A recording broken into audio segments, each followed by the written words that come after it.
of son of so and so. I am father of so and so. This is all stupidity. Na karmana, na prajaya, dhanena. I have lots of bank balance. What is the use? You come to me in the hospital, I'll tell you.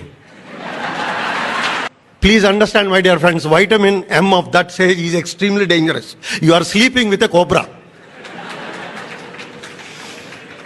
Please understand. And what is the whole thing? Please remember.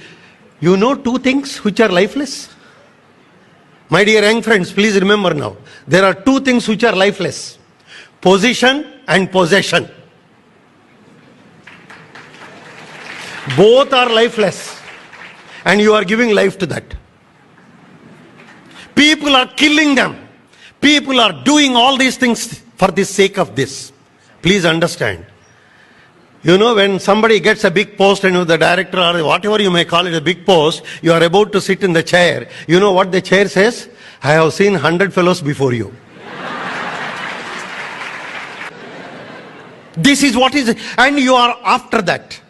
And be after character. You know what Max Muller and Sister Nivedita all said? If India is dead, I repeat, if the India is dead, world is dead much before.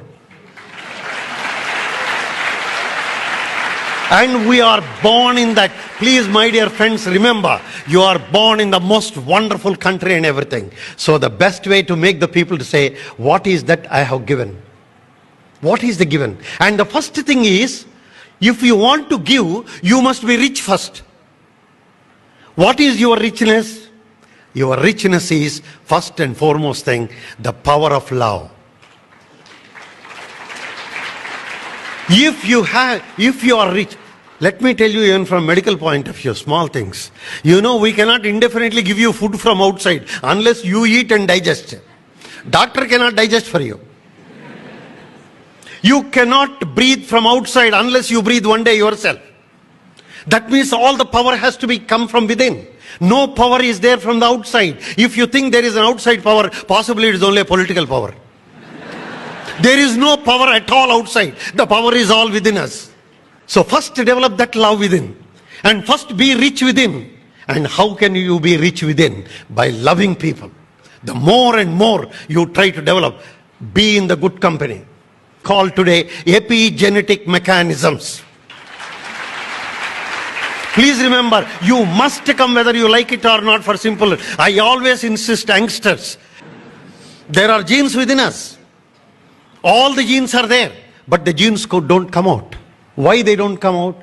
Because the Candle who got the Nobel Prize for the gene and everything like this in human genome products, he said, genes by themselves do not harm you. If the environment is good, your genes will never harm you. You become a good person. That is what the gene scientists have said. And how do you control the genes? Control the genes by good environment. Control the genes by good mind. You are in the good company, good thoughts. And in fact, he said, the most important is the belief, Shraddha. You know, Mahatma Gandhi said, what a great sutra it is. You know what he started saying? Where did he begin? And began with Vivekananda, ended his sentence also Vivekananda. Your beliefs, you become thoughts. Your thoughts become your actions. Your actions become habits. Your habits become your character. And character becomes destiny. So start with belief, end with destiny. That is Vivekananda.